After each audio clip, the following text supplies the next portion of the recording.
Hey, what's up guys? This is Gary and Hott Singer.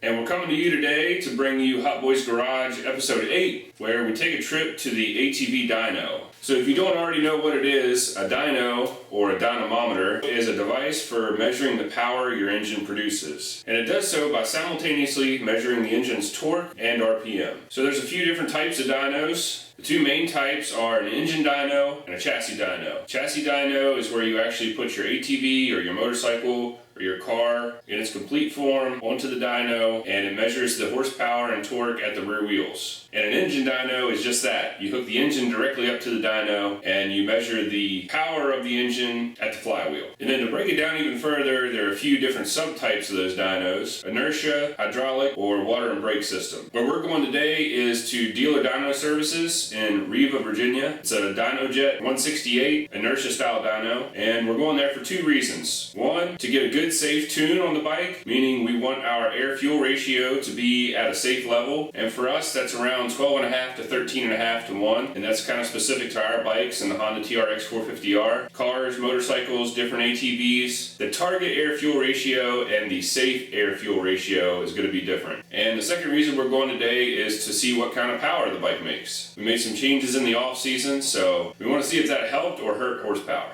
Alright Pop, let's get started.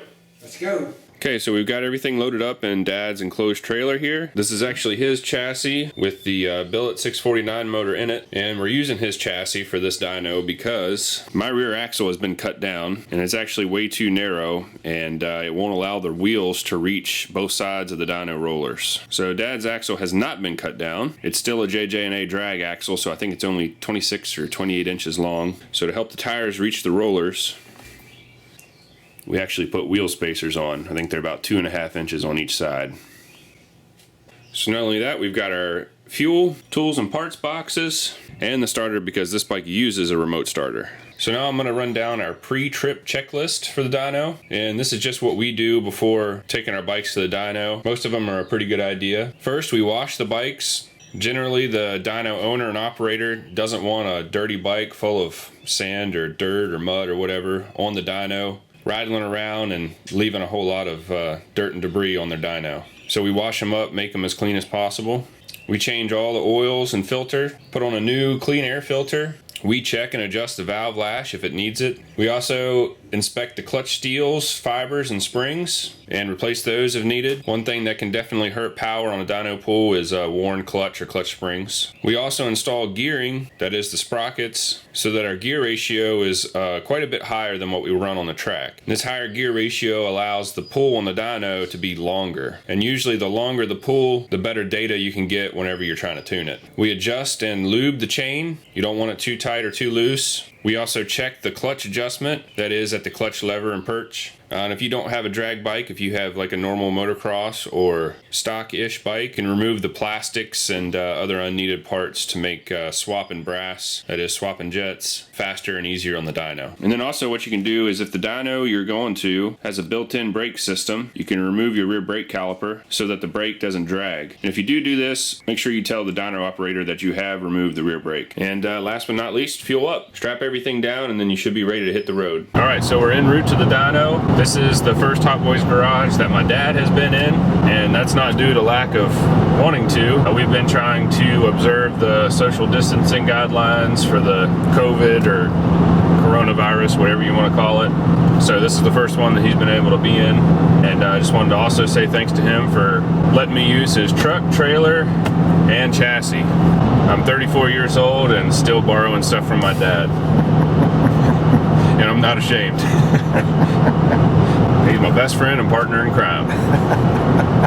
So I'm going to go down another list here real quick on what we like to take to the dyno with us. We take a lot of tools, complete socket set, wrenches, ratchet, Allen caps, variety of screwdrivers, pliers, any tools that you think you might need to swap your jets, swap parts. Speaking of parts, we take quite a few extra parts with us. Take extra spark plugs, extra coils, stators, anything that could fail and that could be easily swapped on the dyno. We take extra fuel, extra fluids, oil and transmission fluid. If you've got parts that you want to swap on the dyno to see if there's a power difference, say an intake or a filter, you obviously need to take those too. The dyno you're going to does have an air fuel pump. and you're going to be able to see your air-fuel ratio. You're probably going to want to take a variety of jets to be able to swap jets around to get to your target air-fuel ratio. You're definitely going to want to remember to take your key, your bike's key. It's nothing like getting to the dyno and having to hotwire your bike to get it started. If your bike's on a remote starter, definitely remember to take your remote starter.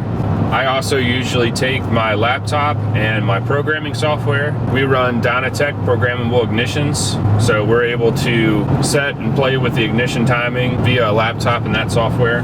We also take a USB drive, jump drive. Our dyno operator lets us take the raw dyno files with us, and the WinPEP software from DynoJet is free for download. So I've actually got that on my laptop, and I can take those raw files, import them into the software, and then I'm able to view and scale them however I want, whatever correction factor, whatever smoothing. You can see horsepower, torque, air fuel, mile an hour, RPM, what have you. Taking earplugs or some sort of ear protections, always a good thing to take too. And don't forget to take payment, cash, check, whatever your dyno owner operator accepts. Before you go to the dyno, you'll probably want to figure out what gear you want to do the pulls in.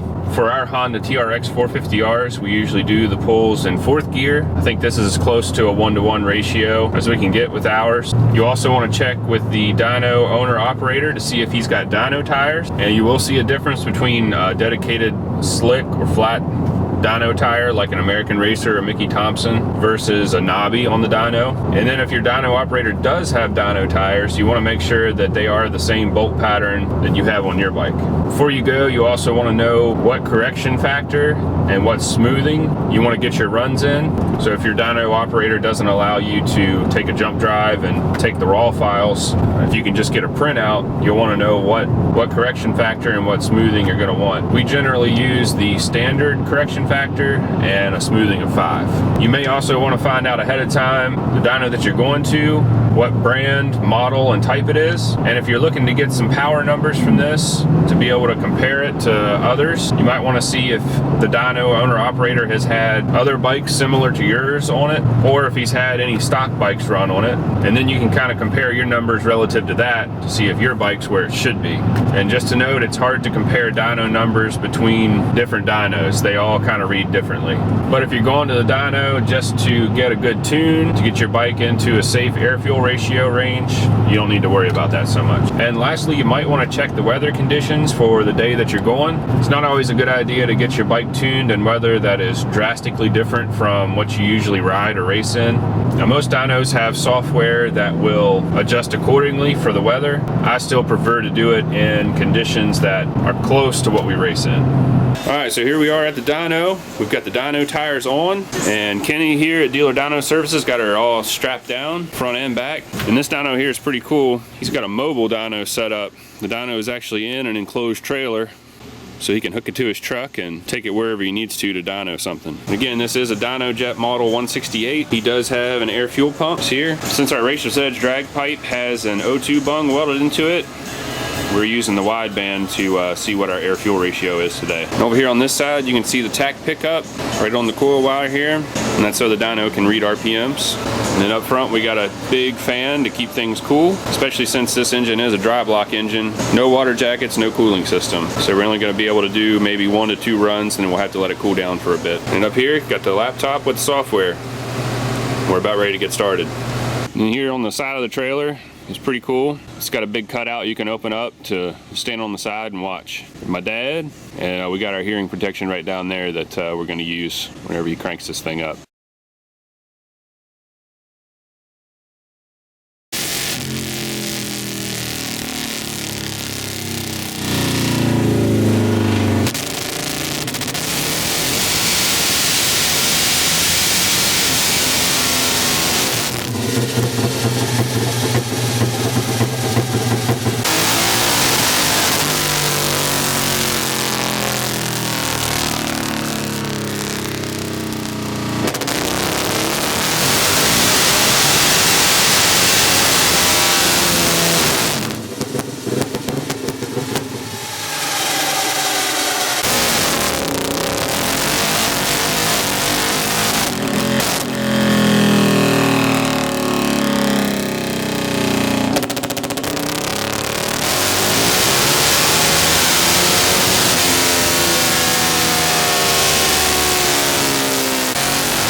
so we're taking a break from the dyno right now to let the bike cool down before we make some more runs. I just wanted to take a quick second and show you guys this cool little gadget. It's a Kestrel portable weather station. Now here you can see it's got the time and date on it, but you scroll through, it's got all kinds of readings. It'll take airspeed, airflow, the temperature. This temperature is what it is right now. I actually just took this out of inside of the dyno trailer. What you're seeing now is pretty much what it is inside of the dyno trailer. Humidity ratio, I don't know what that is. Heat index, dew point, wet bulb, barometric pressure.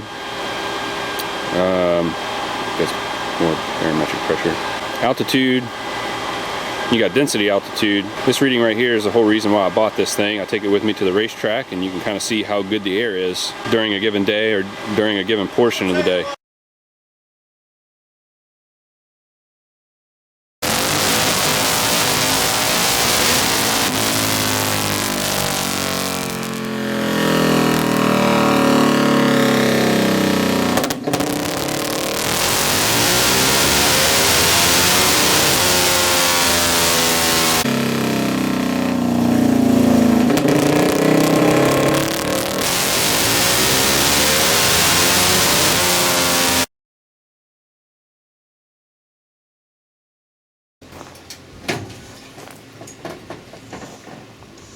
It's nice having these light bikes like this.